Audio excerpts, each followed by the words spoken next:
तो हम क्यों इस चीज को न माने कि आंसू गैस के गोले छोड़ने से मृत्यु हुई? कोई गुरु क्या अपने उन शिष्यों को जो उसको गुरु मानकर भक्ति करने आए हैं उनकी हत्या करेगा? ये तो कॉमन सेंस की बात है। आरोप लगाना किसी पे बहुत आसान है, और इस हद तक गंभीर आरोप लगाना यह दर्शाता है कि जब किसी आदमी को द्वेषपूर्वक हम मिटाना चाहते हैं तो ऐसे ही संगीन आरोप लगाते हैं उस पर। और जिस तरह के आरोप लगे थे उसमें बहुत सारे आरोप तो निराधार सिद्ध हो चुके हैं। मीडिया ने भी जाने कितना नेगेटिव चीजें उछाली थी, और मुझे पूरा भरोसा है कि जिस दिन हाई कोर्ट अपील डिसाइड करेगा और सुप्रीम कोर्ट की उन नजीर को देखते हुए डिसाइड करेगा, उस दिन बाइज्जत या कम से कम बेनिफिट ऑफ डाउट देते हुए तो बरी करेगा ही करेगा। और इसलिए मैं बार बार कह रहा हूं कि उनको चाहे ज्ञान आधार पर परख लो, चाहे समाज सेवा के आधार पर परख लो, चाहे उन्होंने जो कष्ट सहे हैं उसमें भी उनकी मुस्कुराहट यथावत रही है, ये समझ लो। क्योंकि भगवान को कोई परेशान नहीं कर सकता, वो अजय है और अजय रहेगा। इसी कड़ी में हमारे साथ जुडिशरी के हमारे साथ सेशन जज हैं, जो जुडिशरी के हमारे साथ सेशन जज हैं जो रिटायर्ड अब हो चुके हैं सेशन जज से, वो हमारे साथ है। उनसे खास बातचीत का दौर हमारा जारी रहेगा। सर, परिचय बताइए सर, पूरा परिचय। सभी दर्शकों को मेरा नमस्कार।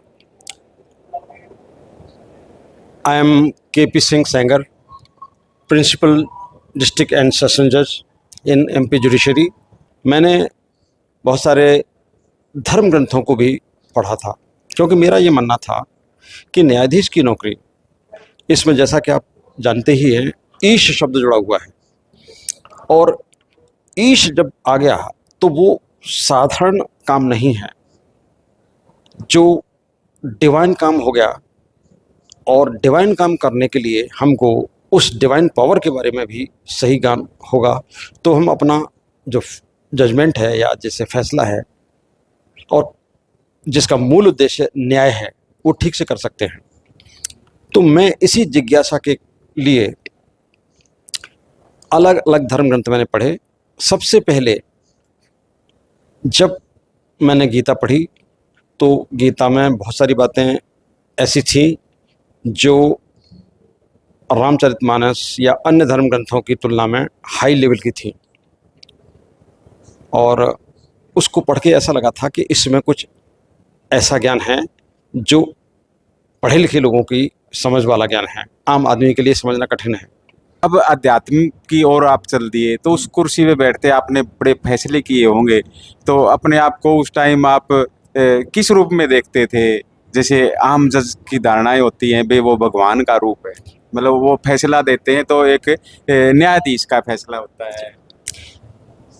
आम धारणा में न्यायाधीश अपने आप को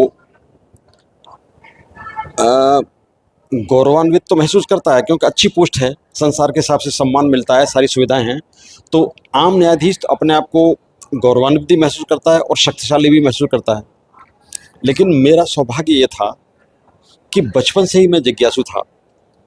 तो चूंकि अब सत्संग सुनने के बाद में मुझे ये पता चला है कि जो आत्मा पिछले जन्मों में भी भक्ति करती है उसी को भगवान की चाहत होती है।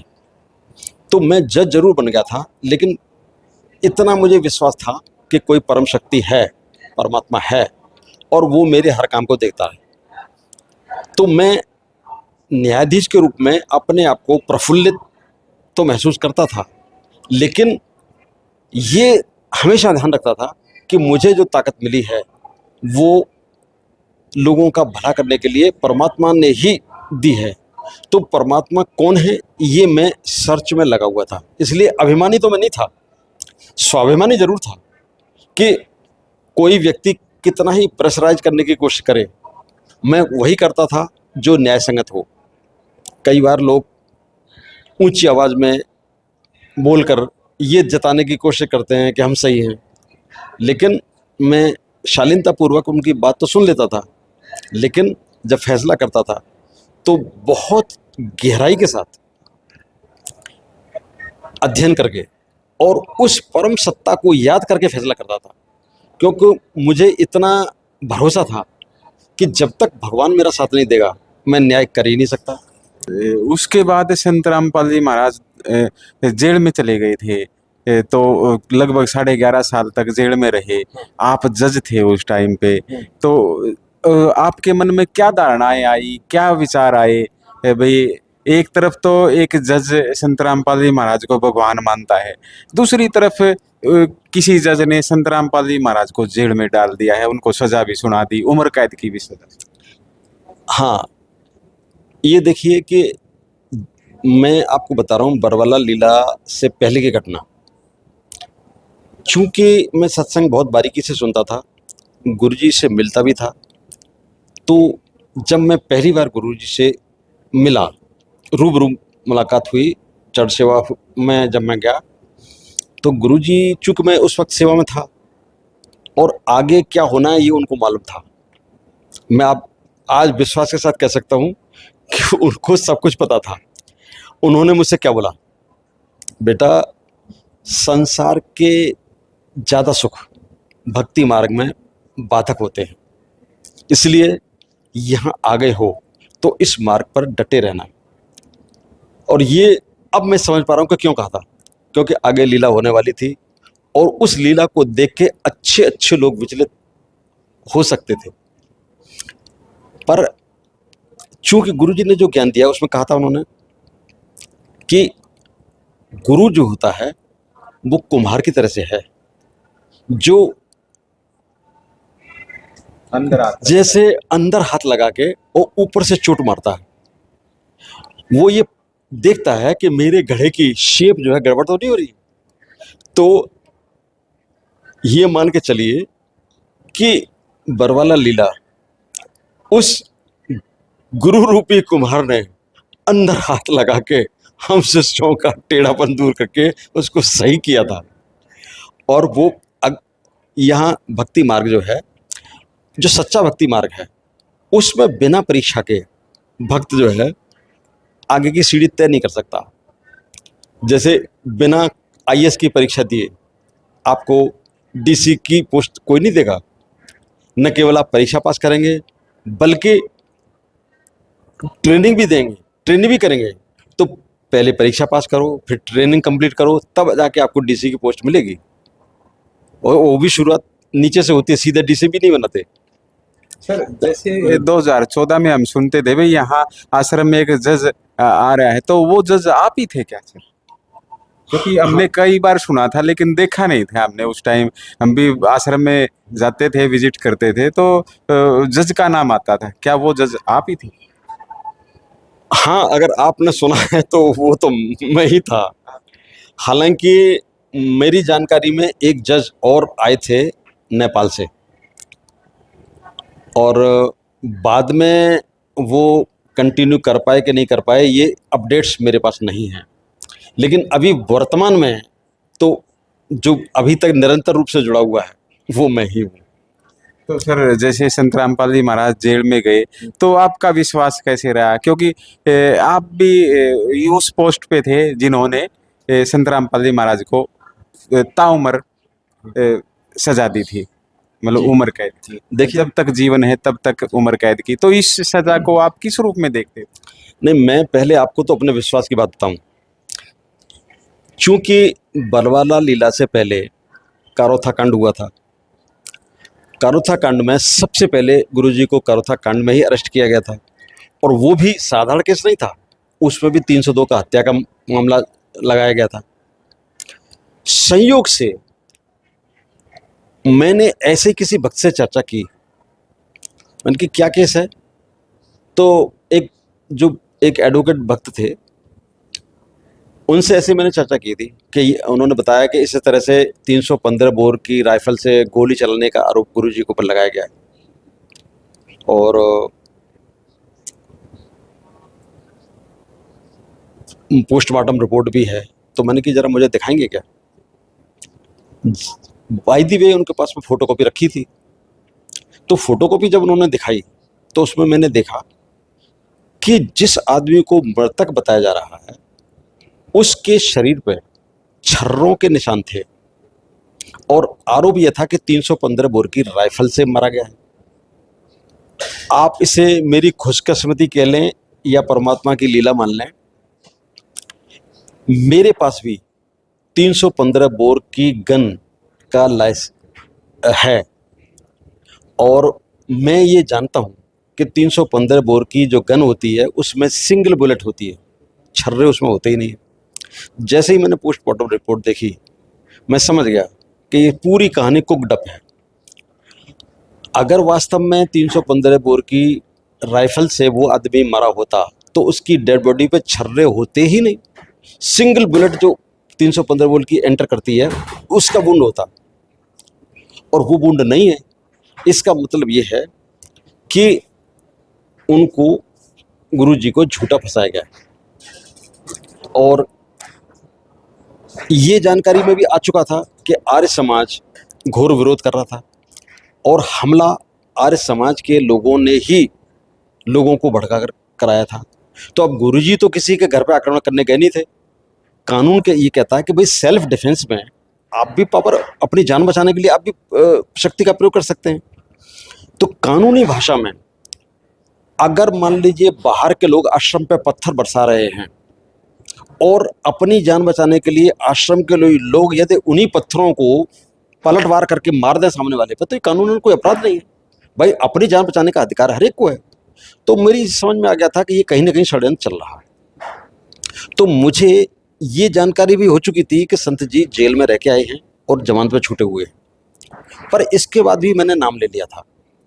तो ये जो बाद के एपिसोड हैं इसने मुझे विचलित नहीं किया, बल्कि मैं समझ गया कि जो सच्चा संत होता है उसको उसके ज्ञान के आधार पर लोग विरोध करते हैं, और जिसने भी सच बोला है उसको कष्टों का सामना करना पड़ा है। जैसे मान लीजिए मौत का मामला है और ये आ रहा है कि साहब मौत ऐसे भी हो सकती है और ऐसे भी हो सकती है। तो जो मौत का कारण मुलजिम बता रहा है उस कारण को आप रिजेक्ट नहीं कर सकते। अगर उसके होने की पॉसिबिलिटी है तो जो वो कह रहा है उसको होने की पॉसिबिलिटी बिल्कुल नहीं है तो बात अलग हो गई। लेकिन अगर उसके होने की पॉसिबिलिटी है कि ऐसा हो सकता है, आप उसको टोटली रिजेक्ट करने की पोजीशन में नहीं हैं, तो आप ये तय नहीं कर सकते कि मामला संदेह से परे, युक्त संदेह से परे या बियॉन्ड रीजनेबल डाउट प्रूव हुआ है। यहाँ गुरुजी की तरफ से, सारे भक्तों की तरफ से ये डिफेंस लिया गया था कि साहब मृत्यु पुलिस द्वारा जो हथगोले फेंके गए, आंसू गैस के गोले फेंके गए थे, उसके कारण वहाँ सफोकेशन हुआ और सफोकेशन के कारण मृत्यु हुई दम घुटने से। तो अगर दम घुटने से मृत्यु हो सकती है और आंसू गैस के गोले छोड़े गए थे, ये प्रूव्ड है, तो हम क्यों इस चीज को न माने कि आंसू गैस के गोले छोड़ने से मृत्यु हुई। कोई गुरु क्या अपने उन शिष्यों को जो उसको गुरु मानकर भक्ति करने आए हैं उनकी हत्या करेगा? ये तो कॉमन सेंस की बात है। आरोप लगाना किसी पे बहुत आसान है और इस हद तक गंभीर आरोप लगाना ये दर्शाता है कि जब किसी आदमी को द्वेषपूर्वक हम मिटाना चाहते हैं तो ऐसे ही संगीन आरोप लगाते हैं उस पर। और जिस तरह के आरोप लगे थे उसमें बहुत सारे आरोप तो निराधार सिद्ध हो चुके हैं। मीडिया ने भी जाने कितना नेगेटिव चीज़ें उछाली थी, और मुझे पूरा भरोसा है कि जिस दिन हाई कोर्ट अपील डिसाइड करेगा और सुप्रीम कोर्ट की उन नज़ीर को देखते हुए डिसाइड करेगा, उस दिन बाइज्जत या कम से कम बेनिफिट ऑफ डाउट देते हुए तो बरी करेगा ही करेगा। किसानों की पीड़ा किसने हरी? संत रामपाल जी महाराज। भूखों को भोजन कौन दे रहा है? संत रामपाल जी महाराज जी आज तो। और आज आप देखिए, जब से जेल धाम से आए हैं तब से अभी हाई कोर्ट ने बरी तो नहीं किया। पर सारे वर्ग के लोग, चाहे चाहे नेता हो, चाहे धर्मगुरु हो, मैंने खुद यहाँ अन्य धर्म के गुरुओं को, चाहे वो क्रिश्चियन धर्म के हों, चाहे इस्लाम के फॉलोअर्स हों, धर्मगुरु की बात कर रहा हूँ मैं, आम आदमी तो छोड़ दीजिए, सिख भाई आ रहे हैं, मुसलमान भाई आ रहे हैं, और ऐसे भाई जो कभी आदिवासी हुआ करते थे और ईसाई धर्म अपना चुके थे, वो क्रिश्चियनिटी को छोड़ के यहाँ आ रहे हैं, जाने कितने पंथ के लोगों को छोड़ के आ रहे हैं। और अब तो आम नागरिक जिसने गुरुजी से दीक्षा भी नहीं ली है, जाने कितनी पंचायतों के लोग, सरपंच और आम नागरिक आ रहे हैं, इनको बुलाने कौन जा रहा है? जैसे चुंबक लोहे के कण को खींच लेती है, समाज में भले ही बहुत सारे लोग ऐसे हैं जिन्होंने नाम नहीं लिया गुरुजी से, लेकिन अगर उनके अंदर भगवान की चाहत है तो ये यहाँ बैठी मैग्नेट उन छोटे छोटे कणों को खींच ही लेगी। और ये प्रत्यक्ष प्रमाण आप देख रहे हैं कि यहाँ खींचे चले आ रहे लोग।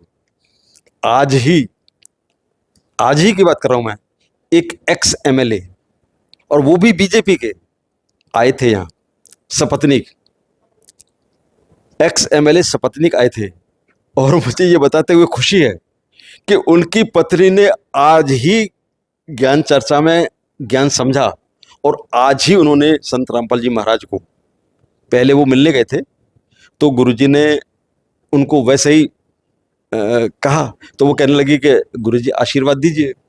तो गुरुजी ने कहा, भाई आशीर्वाद अगर चाहिए तो शिष्य बनो। उस महिला को इतना प्रभावित किया उस बात ने, वो गई और पहले उसने नाम दीक्षा ली और दोबारा कहा जाके कि गुरुजी अब मुझे आशीर्वाद दीजिए, तब गुरुजी ने उसको आशीर्वाद दिया। तो ये मैं कहने का मेरा अर्थ ये है कि अब आम आदमी खिंचा चला आएगा। अभी आपने भी सुना होगा कि गुरुजी ने एक बहुत अच्छी भविष्यवाणी कर दी है कि 4 साल के अंदर मैं पूरी दुनिया में, भारत तो छोड़िए, मैं पूरी दुनिया में आदि सनातन धर्म स्थापित कर दूंगा। और इसलिए मैं बार बार कह रहा हूं कि उनको चाहे ज्ञान आधार पर परख लो, चाहे समाज सेवा के आधार पर परख लो, चाहे उन्होंने जो कष्ट सहे हैं उसमें भी उनकी मुस्कुराहट यथावत रही है, ये समझ लो, क्योंकि भगवान को कोई परेशान नहीं कर सकता, वो अजय है और अजय रहेगा। इन्होंने बताया कि संत रामपाल जी महाराज का ज्ञान समझो और इनको ज्ञान में परखो भी। इन्होंने काफ़ी बातें बताई है और बताया है कि किस तरह संत रामपाल जी महाराज आज संसार को ज्ञान दे रहे हैं, आध्यात्मिक ज्ञान दे रहे हैं और इसके साथ सामाजिक कार्य भी कर रहे हैं। आप लगातार देखते रहिए, हमसे जुड़े रहिए।